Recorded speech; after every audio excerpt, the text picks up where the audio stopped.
Hello and welcome back to Project Zomboid. So this is going to be a bit different than the usual series. So I have been playing Project Zomboid on and off since its early pre-alpha days years and years ago, before it was even released on Steam. Over all the years, the game, the traits, skills, and stuff have changed quite a bit.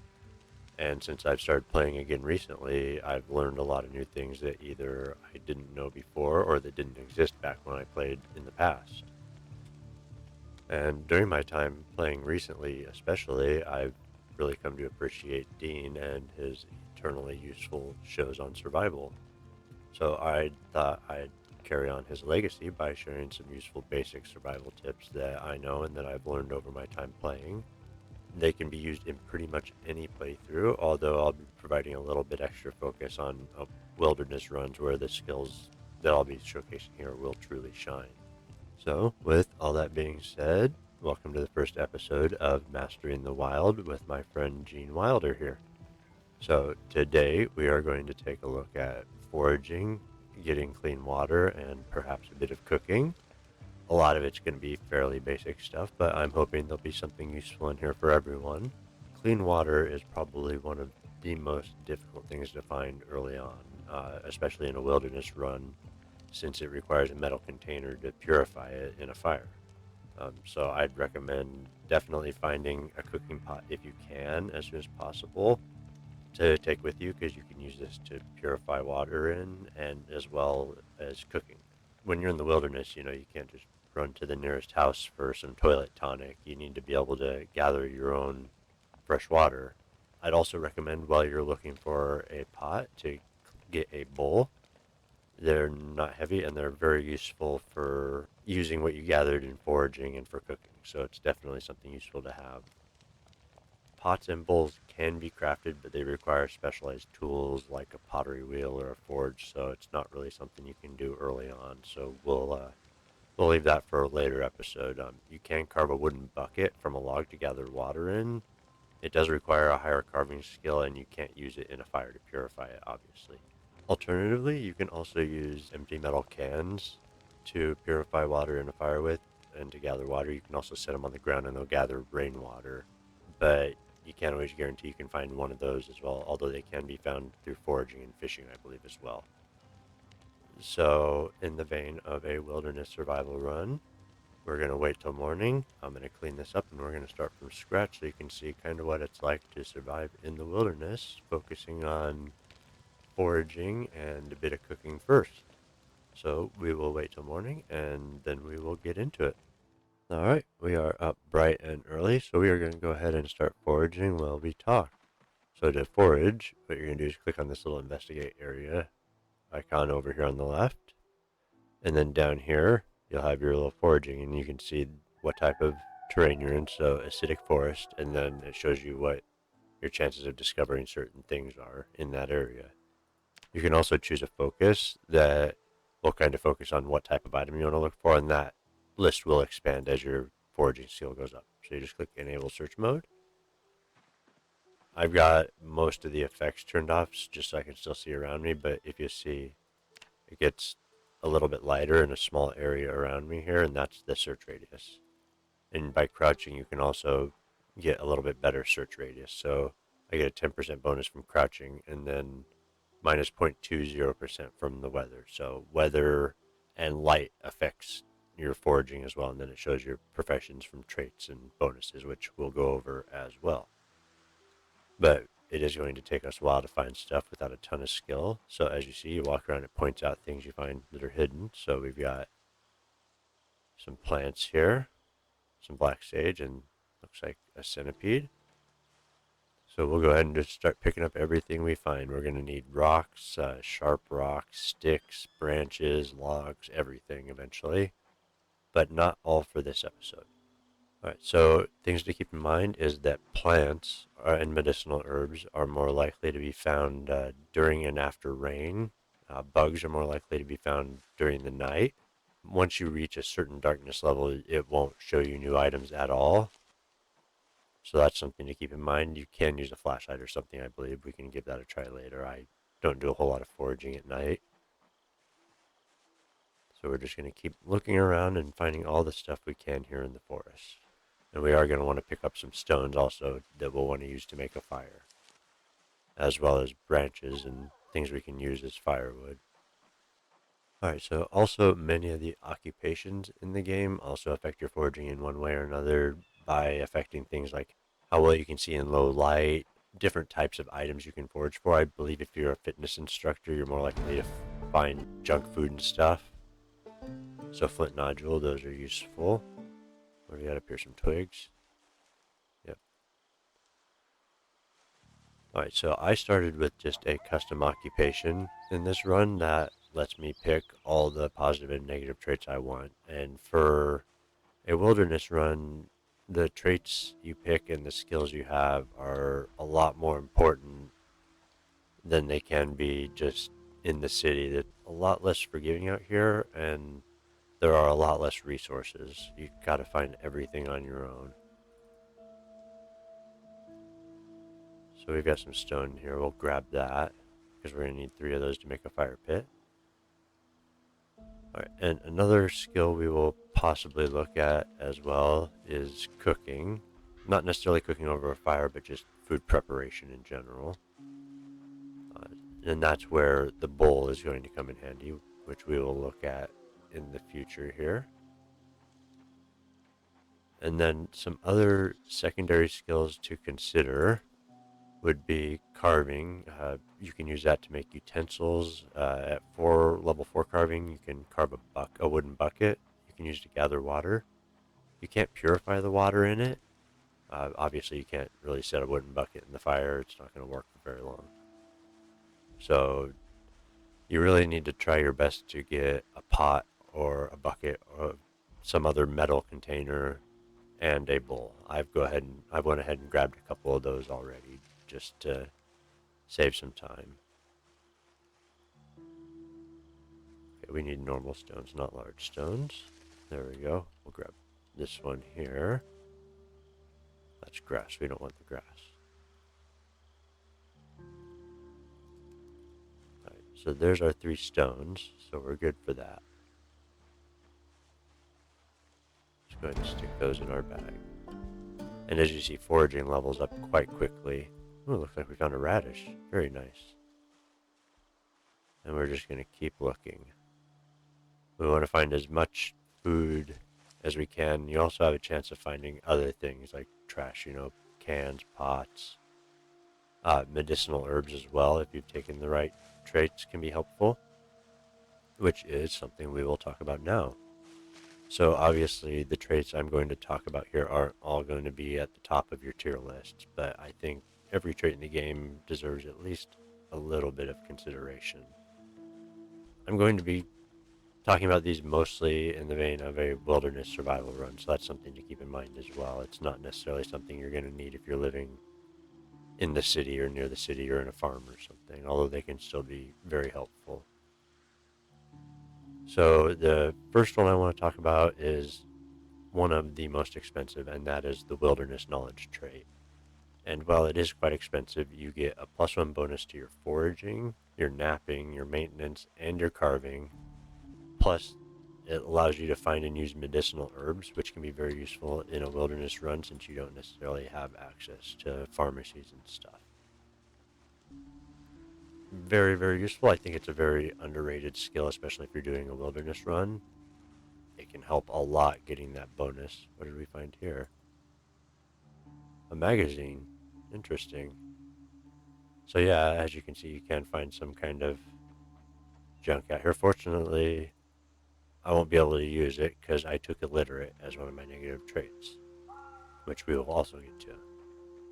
Then there is the outdoorsy trait for 2 points, and that just makes you less likely to be affected by negative weather conditions like cold and rain, which can be very useful early on if you're living in just the wilderness. So we're going to bring our stones back here. What is that? A skull.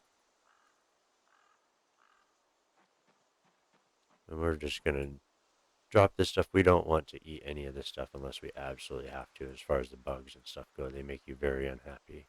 They are very useful for fishing bait, though, so that is something to keep in mind. Alright, so we're going to just go right over here. And we will build our campfire that we will use for purifying our water. And then we will stock that up with wood later. Until then, we want to keep searching. Because that is what foraging is. And a lot of times you can do this just while you're traveling from one place to another. It will take more time to get there, but you'd be pretty surprised at what you can find along the way. Got some berries, very nice. So what we're going to do is we're just going to spend the day foraging, or most of the day probably, mixed up with some other stuff. We don't need a large stone. Tree branches are important. You'll want to collect those. Can be used for firewood, but also, more importantly, shelter early on. Anyways, back to the traits. There is Keen Cook, which gives you recipes to start with. I'm not sure how useful they're going to be in the wilderness, but it gives you a bonus to your cooking skill, which is going to be good for preparing food. And it also gives you a bonus to butchering, which is going to be very useful once you get into hunting and trapping and stuff like that, or fishing for that matter. If you find that you're having trouble finding enough food to keep fed, you can take the Iron Gut perk for 3. I would recommend just only eating food that you can stomach, I suppose. It is 3 points, and you're really not going to use it a ton. There's some clay. Let's see, what else? Whittler can help you with carving, and carving you can, as I said before, can be used to make the bucket utensils as well. So that can be useful. Herbalist can let you find medicinal herbs and craft them, and gives you a bonus to foraging. It's 4 points. I think you'd be better off just spending the 4 extra points and taking wilderness knowledge instead. It gives you the same stuff and more. And then obviously there are the negative traits, which you can just take what suits your play style really to fill in the perks you took. So I took illiterate because I'm going to be living in the wilderness. I don't plan on reading a lot. Thin-skinned because, again, I'm out here. I'm not planning on fighting zombies a lot for this. Fear of blood. I do like this one. It can be a bit of an issue if you're in an area where you can't keep clean, but I'm living next to a pond, so won't be an issue. And just like that, we've already got our foraging up 2 extra points. We started at 2. And the more you forage, the more stuff you can find. As you can see, my list has gotten a lot bigger for focus. All of these different things I can focus on, but right now I just want to find everything I can. Some more plants here. And a lot of the medicinal plants are actually quite good as well.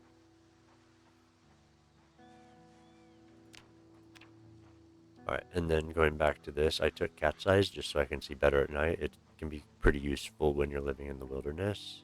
I took light eater and low thirst, just makes it a lot easier when you don't have to eat or drink as much.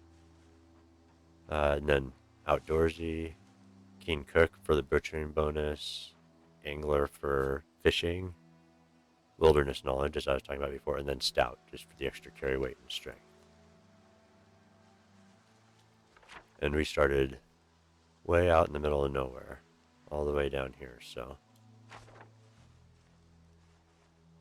let's just keep on searching, kind of make our way sort of back towards camp. We're getting a little way down now. You're going to want a pot or a pan, preferably a pot. You can use it for water, and a bowl. Buckets can be useful. You're also going to want to craft the fire pit like we did, and then another useful thing is a knife. So we're going to come right back here by our fire pit. And then we picked up some broken branches we can add to this for fuel. And we'll go ahead and stick the twigs in there as well, just to get some time in there. And it shows up at the top here how long you have, 1 hour and 48 minutes right now. Then we're going to look in our inventory. We've got quite a few things here. We'll go ahead and drop these tree branches. They're quite heavy. Now these flint nodules, let's see. So we need a stone. Let's find a stone. Nice thing about stones is they're usually quite easy to find, depending on where you are. Oh, it looks like there was one down there. What do we got here? There we go. Now what we're going to do is we're going to take this stone back here to our little area.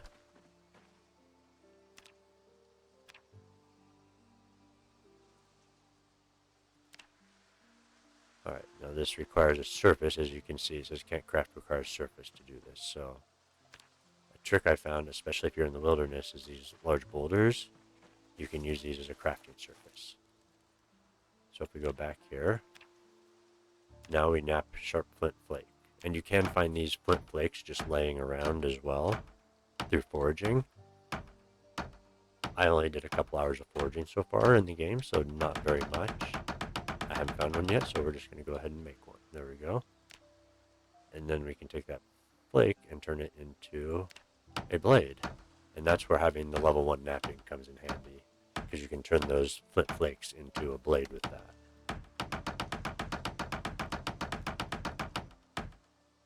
Alright, there we go.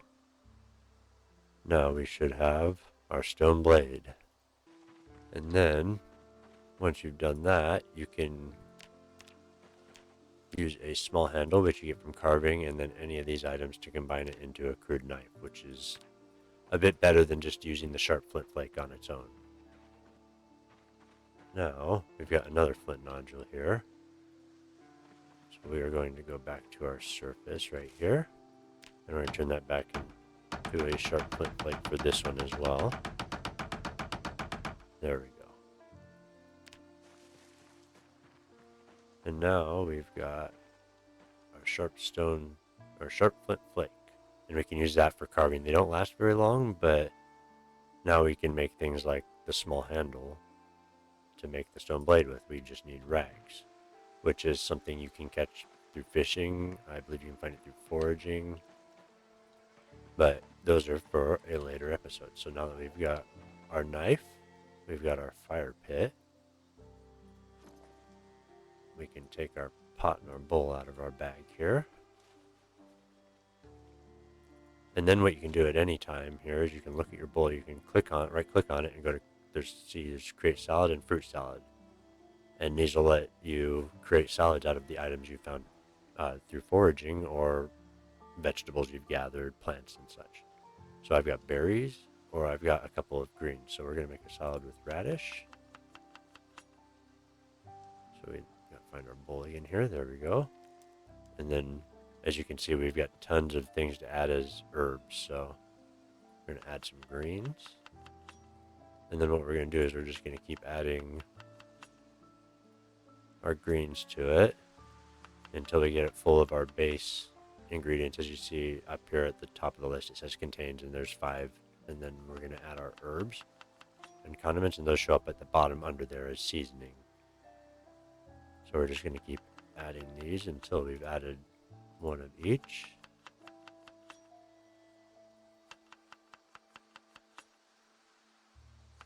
Now these meals are going to depend very largely on the items that you find, and if you do it just simply from foraging, they're not going to be super nutritious. There's not going to be a lot of calories. What we can do is we can stick our water pot in here and see right here, no lighting method available. What do we do? How do we light a fire if we don't have a lighter? What we need to do first is find a log. And I saw quite a few of them just laying around on the ground. There's one up there. There's one right here. We're just going to grab this log, lug this back to camp, and then we're going to take this log. I think we're going to need a surface for this as well, so we'll go back to our trusty boulder and drill plank.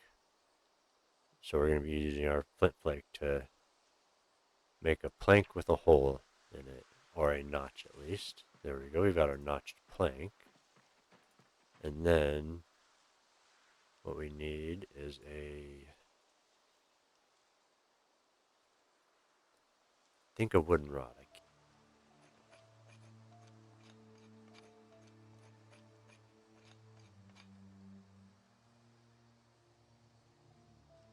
another thing to keep in mind before I forget is some items you find will have things like black sage provides mild pain relief, ginseng restores endurance, lemongrass treats minor food poisoning.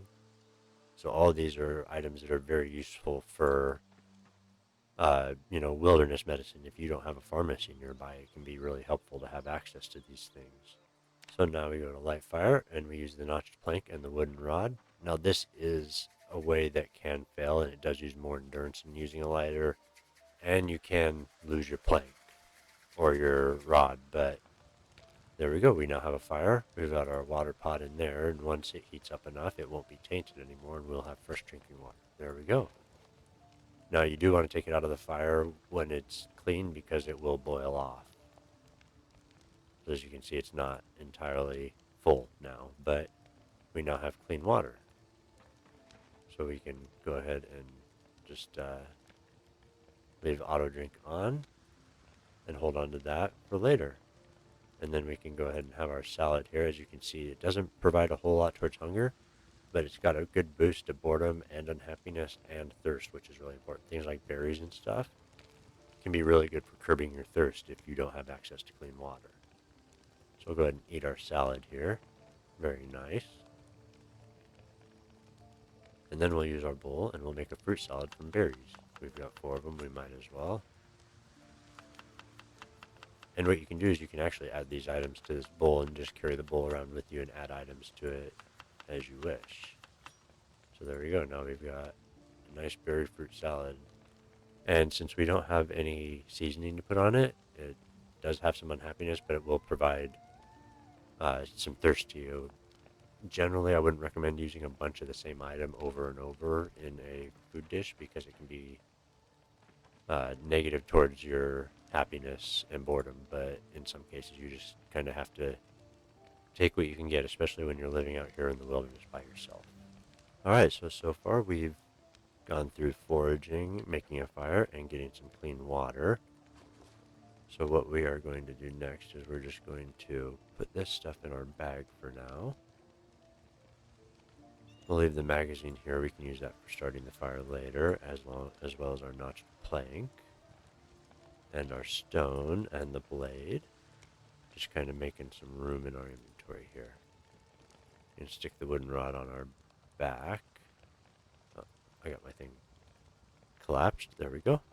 Alright, and then I'm going to do a bit more foraging, and we'll see what we can come up with. Alright, now that it's getting late and we're starting to get tired, it's time to see what we can make with what we've gathered. I just did a bunch more foraging. Well, not a bunch, a couple hours in game worth until it was starting to get dark. And I've got my pot of water here. Something to keep in mind when you're boiling water to clean it is to get it out of the fire as soon as it's clean, because the pot needs to be full and able to make soup or stew. So let's take a look at what we got. We can make soup from radishes and mushrooms, and same with the stew. Let's go with stew. We'll make some mushroom and radish stew. We'll add the radish. And now that we've got our main ingredients, it'll allow us to add some seasoning, but we're going to keep filling it up with radish and mushrooms for now. Unfortunately, that's all we've got, but we need as many calories as we can get. Alright, so now we're going to start adding some herbs for seasoning.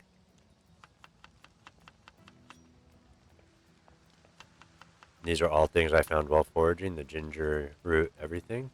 And then we're going to stick that in the fire and let it cook. Now, stews tend to take a while to cook, so that is something to keep in mind. They take a lot longer to cook than things like soup and stuff, I believe, so. Alright, and then once this is done, we're going to pull that out of the fire. And then another thing you want to keep in mind before you do anything with it, as far as eating it, is if you have 2 bowls, 2 or 4 bowls, it has to be 2 or 4. You can go into crafting under cooking, and you can divide the food into separate bowls. It requires a surface, so I'll have to go over to the stone. We'll do that in a second. I just want to look at the stew first. So our first day of foraging, we made this stew, 28 hunger, almost half thirst, a chunk of boredom, and a chunk of unhappiness. I think that's pretty darn good for a first day of foraging. And then, as we were talking about before, we go over here to our lucky boulder and we divide the food into bowls, and that way it'll make it into separate meals, and it'll also free up your pot. And that's important, is now I can use that pot to put more clean water in. So now that we have done that, we have 2 bowls of mushroom and radish stew with herbs, and it just divided it into 2. So we'll go ahead and eat one of those right now.